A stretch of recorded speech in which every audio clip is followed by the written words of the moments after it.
რა თქმა უნდა, პირველ რიგში ჩვენ დღეს ბათუმში ვართ, იმიტომ რომ აქ უნდა ვიყოთ დღეს წინა ხაზი ქვეყნის თავისუფლების, დემოკრატიული განვითარების, ევროპული განვითარებისთვის გადისაკრა. ახლა თქვენ დიდი ხანია ძალიან ჟურნალისტიკაში ხართ და პოლიტიკას ადევნებს თვალს. როგორ შეგიძლიათ აი გაიხსენოთ ბოლოს საქართველოში ჟურნალისტი, აქტიური ჟურნალისტი, რომ დაეპატიმრებინოთ თან საქმიანობის გამო. ესეთი რამე მე ვერ ვიხსენებ ასეთი რამეს ბოლო წლების განმავლობაში. ამის გარდა ფაქტია, ხო, რომ დღევანდელმა ხელისუფლებამ, რეჟიმმა მშვიდობიანი პროტესტის წინააღმდეგ ბრძოლა ჯერ დაიწყო ძალადობით, მან ახალგაზრდები და ჟურნალისტები ცემა და ახლა უკვე გადავიდა დაპატიმრებაზე. დააპატიმრა ჟურნალისტი და დააპატიმრა ახალგაზრდები. მზია ამაღლობელის кейსი არის შემთხვევა, არის ის მაგალითი, როდესაც პროვოცირებული სამართალდარღვევის გამო ადამიანს მიუსაჯეს საპატიმრო სტატუსი, მაშინ როდესაც ათობით შემთხვევა იყო რიგით მოქალაქეებზე ძალადობის და საერთოდ ამაზე არანაირი რეაგირება არ ყოფილა და ჩვენ პირდაპირ ეთერში უყურებდით, როგორ ცემდნენ ახალგაზრდებს ნიღბიანი ადამიანები. ეხლა აქ უკვე უსამართლობაზე კი არ არის მხოლოდ საუბარი. აქ უკვე ნათელია ის სასოწარკვეთილი შიში, რომლის გამოც დღევანდელი რეჟიმის ქმედებები გონივრულობის მიღმა. სწორედ ეს მაფიქრებინებს მე იმას, რომ მათი დამარცხება გარდაუვალია. გარდა ამისა, მე მინდა გაგახსენოთ ბოლო სასამართლო პროცესები, სადაც ახალგაზრდების აღმაფრთოვანებელი სულისკვეთება ქვეყნის თავისუფლების, ქვეყნის ევროპული მომავლის და დემოკრატიული განვითარების ბრძოლისთვის, აშკარად არის, რომ შეუჩერებელია. სწორედ ბათუმიდან დაიწყო ის მთავარი საპროტესტო მუხტი და მოძრაობა, რომელიც შემდგომ გადაედო თბილისს და საქართველოს ბევრ ქალაქებს. ამის შემდგომ ოცნებამ, რეჟიმმა, რა თქმა უნდა, უკან ნაბიჯები გადადგა და დღეს ისევ ბათუმიდან დაიწყო ახალი გამწვავების ფაზა.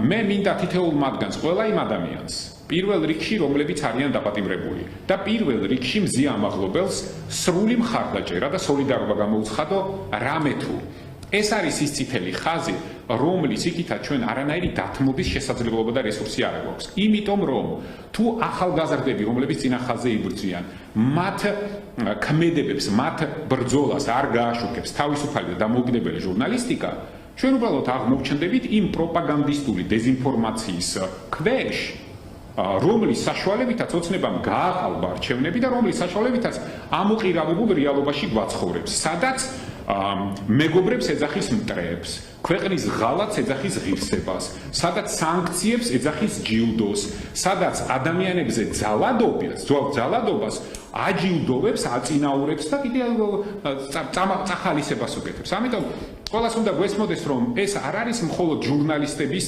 დაცვა, ეს არის ჩვენი უფლების დაცვა, ვიყოთ ინფორმირებულები და ვიცოდეთ სიმართლე და არ ვიცხოვროთ იმ სიცრუეში, იმ დეზინფორმაციაში და ტყუილებში, რომელშიც ოცნება გვაცხოვრებს. ამიტომ ჩვენ არ ვიბრძვით მხოლოდ ერთი კონკრეტული მედიის ან კონკრეტულად მზია ამაღლობელის. ჩვენ ვიბრძვით ჩვენი და თითოეული საქართველოს მოქალაქის უფლებისთვის, რომ ვიყოთ ინფორმირებული და გქონდეს სიმართლეზე წვდომა, იმიტომ რომ სიმართლე დღეს და ობიექტური ინფორმაცია არის ის, რაც ყველაზე უფრო გჭირდება, როგორც ჩვენ ქვეყნის შიგნით, ასევე ჩვენს პარტნიორებს ქვეყნის გარეთ. ეს არის დღევანდელი რაღაც აგრესიული, გაუნათლებელი, პროვინციული სახე ქართული ოცნების, რომლის სისულელეებიც და მავნებლობებიც მერწმუნეთ ჩემი თქვენი და იმ ადამიანების გადასაზღვრებია, რომელიც ყოველდღიურად აქციებზე დგანან, თორე ეს ამას წარმოდგენა არ აქვს.